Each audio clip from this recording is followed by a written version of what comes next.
Hello good evening everyone. आज basically हम बात करने वाले हैं current feeling of your partner की। तो जिसने भी चैनल को सब्सक्राइब नहीं किया, चैनल को सब्सक्राइब कीजिए, लाइक कीजिए, शेयर कीजिए, ताकि सारी पॉजिटिव एनर्जी जो है हम क्लेम कर सकें। एक चीज़ और कि यहाँ पे ऐसा नहीं है कि शुगर कोटेड रीडिंग्स आपको मिलेगी। जो जैसा कार्ड से मुझे देखेगा I tell you that only, ठीक है। सो अगर जिन लोगों को सिर्फ सच सुनना है वो रीडिंग में रहिए, राइट। एंड क्योंकि देखिए यहाँ पे हम अगर कुछ डिवाइनली गाइडेड अगर काम कर रहे हैं, सो हमें सिर्फ वही बताना होता है कि जिस टाइम हमें डिवाइन जो गाइड करने की कोशिश करता है, ताकि आपको थोड़ी सी क्लैरिटी आए अपने लाइफ में, राइट। सो जो भी प्रॉब्लम्स आपकी लाइफ में चल रही है, ठीक है, उन सब चीज़ों के जो सवाल आप डिवाइन से चाहते हो, तो प्लीज़ डिवाइन से वो पूछिए कि भाई हमें इन सब चीज़ों के सवाल चाहिए। अपने पार्टनर को 2 मिनट सोचिए, कुछ सेकंड्स के लिए, मतलब नॉट 2 मिनट, कुछ सेकंड्स के लिए अपने दिमाग में सोचिए, एंड फिर हम आपको रीडिंग को क्लैरिफाई करते हैं। Current feeling of your partner, ठीक है, वो सिर्फ आपके लिए, करंट फीलिंग सिर्फ आपके लिए, ठीक है। सो मुझे काफ़ी ये लग रहा है कि बहुत ज़्यादा लड़ाई झगड़ा आपका पहले हुआ था, फिर शायद आपका बात बात करने लग गए थे आप, फिर आपका लड़ाई झगड़ा हो गया कुछ लोगों का, और इस तरह से लड़ाई लड़ाई झगड़ा हुआ है कि बिल्कुल ब्लॉक कर दिया, बातचीत नहीं कर रहे, ठीक है, और आपको बहुत ज़्यादा इमोशनली डाउन कर दिया है, ठीक है। आपको समझ ही नहीं आ रहा कि यार मुझे क्या करना चाहिए, क्या नहीं करना चाहिए, मेरी गलती कहाँ है। तो आप कहीं न कहीं आप डिवाइन से ये कह रहे हो कि भैया मुझे इन चीज़ों में ना क्लैरिटी दो, मुझे इन चीज़ों में क्या नाम है, जस्टिस दो, मुझे इन चीज़ों के बारे में बताओ कि वो मेरा कहीं कार्मिक तो नहीं है जिसके पीछे-पीछे मैं भाग रही हूँ। हालाँकि आपके पार्टनर में बहुत स्ट्रेंथ है, ठीक है, स्ट्रेंथ आप में भी है, बट वो स्ट्रेंथ कहाँ यूज़ कर रहे हैं, वो चीज़ हमें देखनी पड़ेगी। पॉसिबिलिटी है किसी और के प्यार में आजकल खुश हो रहे हो, चाह रहे हो उनसे कुछ, या पार्टनर कोई थर्ड पर्सन है जो उनसे कुछ चाह रहा हो, तो वो उसी मोह माया में, जाल में फँसे हुए हैं और आप पे शायद ध्यान नहीं दे रहे हैं। देखो कहीं न कहीं स्ट्रेंथ बहुत है, सो बट वही है कि उनको भी कैलकुलेटिव रिस्क लेना चाहिए। ऐसा ना हो कि वो सामने वाले पे बिल्कुल निछावर हो जाए या उनसे शादी करने के बारे में सोचें। बट आपको तो ये सब नहीं पता होगा, मैं आपको बता रही हूँ। सो कहीं न कहीं ये है कि कैलकुलेटिव रिस्क उनको लेने की ज़रूरत है। अगर अनकैलकुलेटिव रिस्क लेंगे, उनके प्यार में एकदम से पागल हो जाएँगे एंड ऑल, तो कहीं न कहीं वो उनको फाइनेंशियली हर्ट कर सकते हैं। रही बात आपकी, तो आपको जस्टिस डेफ़िनेटली मिलेगा, ठीक है। एंड मुझे लगता है कि आप बहुत ज़्यादा एंग्ज़ायटी में हो उस चीज़ों की वज़ह से कि भई वो बात क्यों नहीं कर रहे, कब तक करेंगे एंड ऑल। तो मगर उनका जो मेन है ना, वो उनकी एक्सपेक्टेशन बहुत ज़्यादा है। Expectation in terms of her level पे उनकी एक्सपेक्टेशन बहुत ज़्यादा है। उनको फाइनेंसेस बहुत अच्छे चाहिए, उनको उनको अपनी लाइफ़ बहुत अच्छी चाहिए। उसमें वो उसके अलावा किसी चीज़ के बारे में नहीं सोचते, उनको सिर्फ़ अपना अच्छा करना है। ठीक है, तो बहुत ज़्यादा मतलब फाइनेंसेस के बारे में सोच रहे हैं, उसके लिए शायद वो कुछ काम भी कर रहे हैं, और कहीं न कहीं मुझे ऐसा लग रहा है कि फाइनेंसेस वाले में वो थोड़ी-सी तरक्की भी करेंगे, कुछ ना कुछ तो फ्रूटफुल उनको डेफ़िनेटली मिलने वाला है। बट हाँ, अगर आपकी भी एक्सपेक्टेशन उनसे बहुत ज़्यादा है, तो एक्सपेक्टेशन लेवल को थोड़ा कम कीजिए, क्योंकि आपको फुल्ली वो आपकी एक्सपेक्टेशन पे नहीं उतरेंगे कभी। कि और एक्सपेक्टेशन लेवल आपका जितना हाई होगा, उतनी ज़्यादा आप दोनों के बीच में लड़ाई होगी, क्योंकि आप कुछ माँग रहे हो किसी से, भई वो देने को तैयार नहीं है, तो क्या होगा? लड़ाइयाँ ही तो होंगी।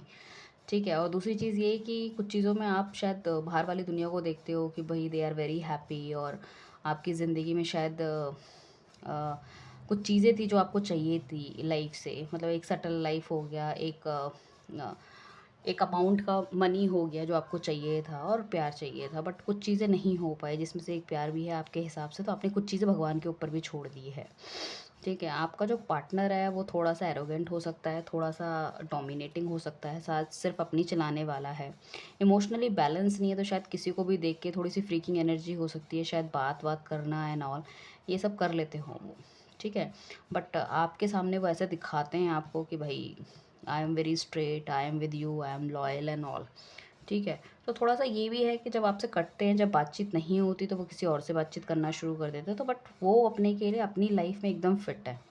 उनको कोई मतलब नहीं है। ये दुःख जो हैं, शायद मुझे लगता है जो व्यूअर्स है वो ज़्यादा मनाते हैं, आपके पार्टनर नहीं मनाते उतना, ठीक है। थोड़े से और कार्ड हम निकाल लेते हैं। देखिए प्रॉपर थर्ड पार्टी का कार्ड मेरे पास आ चुका है।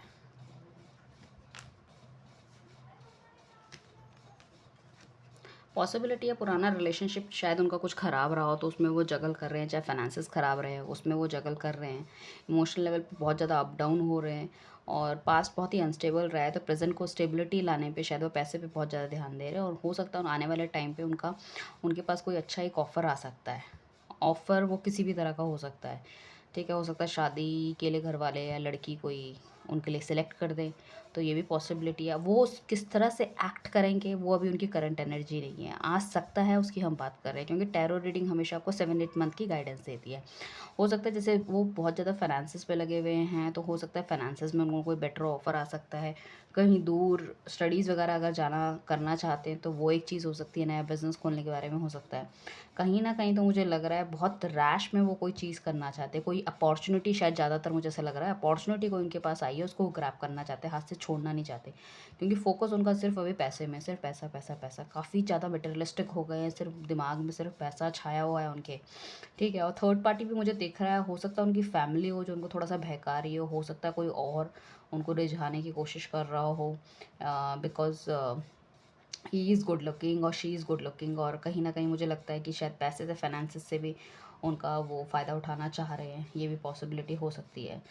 एंड आपने अपने दिल के दरवाज़े शायद बंद कर रखे हैं बहुत ज़्यादा, एंड इस वजह से आप जब बहुत ज़्यादा दुखी हो, आपको समझ नहीं आ रहा क्या होना होना चाहिए लाइफ में, क्या नहीं होना चाहिए। काफ़ी ज़्यादा नेगेटिव और डिप्रेशन वाले इन्वायरमेंट, ब्लैक एनर्जी मुझे दिख रही है।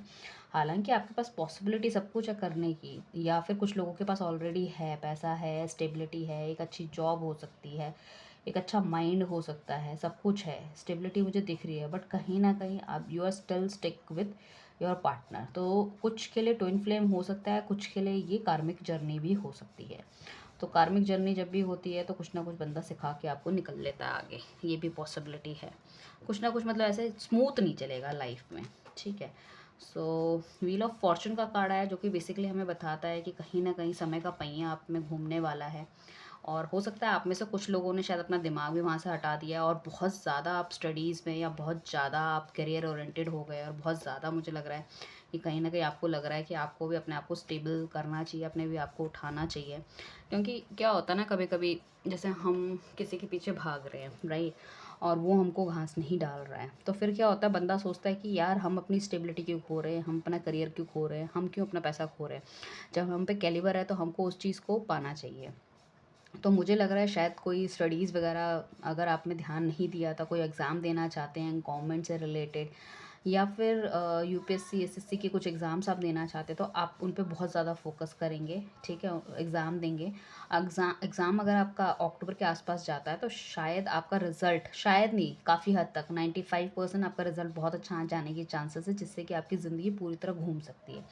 रही बात जस्टिस की, जो भगवान से आप कहते हो कि जब कुछ गलत नहीं किया है तो ठीक है, तो फिर मुझे इतना दुख क्यों मिलता है? जब आई एम राइट और सामने वाला गलत है, उसको दुख मिलना चाहिए, या उसको एटलीस्ट कम से कम समझ तो आना चाहिए कि उसने किसी के साथ गलत किया। तो वो भी पॉसिबिलिटी है, नवंबर तक उसको डिवाइन कहीं न कहीं किसी न किसी रूप में ज़रूर समझा देगी कि you are the right person for him या हर, राइट? लड़का-लड़की जो भी देख रहा है अभी, तो आप अपना पार्टनर, अपने अपोज़िट जेंडर समझ लीजिए। और मुझे लग रहा है कि शायद अब आप उनकी जितनी पहले उनकी सारी बातों में हाँ मिला के ध्यान देना और सब कुछ कर लेते थे ना, तो he is very happy, he is very confident कि ये भैया कहीं नहीं जाएगी। लड़ाई भी होती है तो खुद ही आ जाती है, खुद ही माफ़ी मांग लेगी, चलो मुझसे बात कर लो, तो ही। बट आने वाले टाइम पे जब अपने आप को इतना स्टेबल, इतनी स्टेबिलिटी आपकी आ जाएगी ना, तो कहीं ना कहीं वो भी बहुत कॉन्शियस रहेंगे कि कहीं ये चली ना जाए। हालांकि उनकी स्टॉकिंग एनर्जी हमेशा रहती है आपकी, वो दिखाते नहीं दिखाते कि भैया मैंने तुम्हें केयर फ्री एकदम छोड़ रखा है, बट आज की डेट में भी अगर कभी आपका डीपी, घूमते हुए पार्टी, ये वो किसी बंदे से बातचीत आप करते हो, तो ही don't like it that thing, दो ही इज़ डूइंग और शी इज़ डूइंग, वो खुद करने में इंटरेस्टेड है तो कोई प्रॉब्लम नहीं है, बट अगर आप करोगे तो उनको बिल्कुल अच्छा नहीं लगेगा ये सब चीज़ें। तो इस तरह से इंटरनल जो मैं कह रही कैरेक्टरिस्टिक उनका आप सोचिए, उनका बिहेवियर सोचिए किस तरह का है, ठीक है। कहीं न कहीं इनको डिवाइन की कुछ ना कुछ छड़ी तो उनको चाहिए, ताकि ये सीधे रास्ते में आ सकें। फाइनेंसिस में लॉस हो चुका होगा, या फिर उनको जो थर्ड पार्टी पूरी तरह चूस चुकी होगी, और शायद आने वाले टाइम पे फेंक भी दे बाहर, मई के आसपास तक। तो इन्हें समझ में आएगी ये चीज़ें, और उस ये भगवान के ऊपर छोड़ देंगे अब क्या है, क्या नहीं है। तो मेरे हिसाब से आपको भी यार पीछे-पीछे नहीं भागना चाहिए, आपको भी थोड़ा-सा टाइम देना चाहिए, थोड़ा-सा ब्रेक देना चाहिए किसी भी बंदे को। क्योंकि हमेशा पीछे-पीछे भागते रहेंगे तो अपनी भी तो इज़्ज़त नहीं रहती ना, अपनी भी तो सेल्फ रिस्पेक्ट नहीं है उस चीज़ में, फंदा आपको फॉर ग्रांटेड लेगा हमेशा। So better you can stop, you can rewind your story, story को पूरा रिवाइंड कीजिए, सोचिए क्या प्रॉब्लम है जो कि आप अगर नहीं करते, शायद आप उनका गुस्सा हमेशा सुन लेते थे, समझ लेते थे, शायद इसीलिए वो ज़्यादा गुस्सा कर रहे हैं, ठीक है। आप उनकी बातें मान लेते थे, चाहे आप उस बात से पूरी तरह एग्री करते हो नहीं करते, इसलिए वो आप पे हर चीज़ थोपने की कोशिश कर रहे हैं। आपको कोई क्लैरिटी नहीं दे रहे हैं कि भैया ये तो मेरे प्यार में पागल है, ये तो कहीं जाने वाली है नहीं। सो आई एम वेरी निश्चिंत, ठीक है। चलो ठीक है, जो होता है देख लेंगे, इस टाइप वाली एनर्जी में है वो, ठीक है। थोड़ा सा और देखने की कोशिश करते हैं क्लैरिटी। देखिए आ गया ना, द फूल का कार्ड आ गया हमारे पास। Okay, ace of sorts card आया, ठीक है। ये कार्ड शायद आपको दिख नहीं रहे बिकॉज ऑफ लाइट, सो मैं थोड़ा सा क्लोजअप कर लेती हूँ। बहुत ही फ्रीकिंग एनर्जी है उनकी, सुनते नहीं है, अपने हिसाब से चलते हैं। जो चीज़ खुद करेंगे वो ठीक लगेगी, दूसरा कोई उनके मुताबिक ना चले तो वो उनको बहुत बुरा लगता है। अपनी यारी दोस्ती में सारी बात सुनते ये करना चाहिए। अगर आप बोलो कि मेरी फ्रेंड ने ऐसा बोला था या मेरे ये ऐसा बोल रहा था, कोई भी मतलब जैसे कि, तो फिर कहेंगे कि भैया तुम तो दूसरों से डिस्कस करते हो, उनके कहने पे चलोगे, मेरी बात की कोई वैल्यू नहीं है एंड ऑल, इस तरह से कुछ। कुछ लोगों के लिए मुझे लगता है कि शायद उनको चीज़ें समझ में आ जाएगी तो वो अगस्त तक आ सकते हैं। इवन अगर आप अपने फाइनेंसेस वगैरह में काम करते हो कुछ, तो आपको भी एक अच्छी न्यूज़ मिल सकती है in terms of anything, studies के मामले में, रिजल्ट के मामले में, जॉब ऑफर के बारे में, ओवरसीज़ जाने के मामले में, और आपके पार्टनर को भी कुछ ना कुछ गुड न्यूज़, मतलब दोनों में से किसी एक को वाइस वर्सा मुझे दिख रही है आती हुई। एस ऑफ सॉर्ट्स मतलब डिवाइन यही कह रहा है कि आप टेंशन मत लो, आप सिर्फ मुझ पे विश्वास रखो। बहुत जल्दी जो गलत चीज़ें हैं मैं काट के आपकी लाइफ से हटा दूंगा और आपके लाइफ में एक हैप्पीनेस आ जाएगी। तो आपको डिवाइन पे थोड़ा सा भरोसा करना है। शायद आप डिवाइन पे भरोसा करने भी लगे हो, जो कि मुझे हैंगमैन के कार्ड में दिखा था कि आपने अपनी तरफ से एकदम साम दाम दंड पे सब कुछ लगा लिया, बट फिर भी चीज़ें वो नहीं हो रही जो आप चाह रहे हो। तो आपने सब कुछ डिवाइन पे छोड़ दिया, भैया भगवान जो तुम करोगे वो अच्छा ही करोगे। कुछ लोगों के लिए मुझे लग रहा है कि उनके पार्टनर को समझ में आ जाएगा और हो सकता है कि वो आपको जून जुलाई तक वापस आ जाए और थर्ड पार्टी उनके जीवन से चली जाए। जैसे कि मुझे दिख रहा है कि शायद सारे फाइनेंसेस खा लेगी और या लूट लेंगे और उसके बाद उनकी लाइफ से चले जाएंगे। तो वही इनकी आदत ही है वैसे भी, जब ये पूरी तरह से खाली हो जाते हैं ना, सो उसके बाद ये लौट के आपके पास आ जाते हैं। जैसे ही इनके पास कुछ आता है, कुछ अच्छा होता है, तो फिर ये उड़ना शुरू कर देते हैं और फिर ये आपकी लाइफ से चले जाते हैं, आपको फॉर ग्रांटेड लेते हैं। तो इस टाइम भी आपको सोचना है इनके साथ चलना है नहीं चलना, क्या करना है, ठीक है। सो मेरे को लगता है कि बजाय पीछे पीछे भागने के लिए थोड़ा सा नेचर आपका कड़क होना चाहिए टुवर्ड्स हिम, ठीक है। तो ताकि इनको भी आपकी वैल्यू का अंदाज़ा हो। शायद गिर के देखो, पैरों में किसी के प्यार नहीं होता, ठीक है। अगर अपना 100% दे रहे तो सामने वाला एटलीस्ट अपना 100% नहीं दे सकता, तो एटलीस्ट 70-80% तो देना। 10-20% में तो रिलेशनशिप नहीं चलते हैं, तो वो चीज़ें आपको देखनी पड़ेगी, राइट। सो चैनल को सब्सक्राइब कीजिए, लाइक कीजिए, शेयर कीजिए, ठीक है। जल्दी हम नेक्स्ट रीडिंग के साथ आते हैं। नो कॉन्टैक्ट सिचुएशन की रीडिंग बनाने की सोच रही हूँ, क्योंकि कुछ रीडिंग्स में मेरे को या पर्सनल मैसेज भी आए हैं कि आप नो कॉन्टैक्ट में बनाओ। तो सारे जोडिएक साइंस की एक और बाकी इंडिविजुअल की मैं बनाने की कोशिश करूँगी। शायद बहुत ज़्यादा लंबी ना हो, बट आई ट्राई कि भाई नो कॉन्टैक्ट सिचुएशन कब तक ख़त्म होगी नहीं होगी, या पार्टनर क्या सोच रहा है, कुछ पॉइंट हम 2-4 ले लेंगे, उसको डिस्क्राइब करेंगे, राइट। चलिए, तो मिलते हैं नेक्स्ट वीडियो के साथ। Thank you everyone, bye.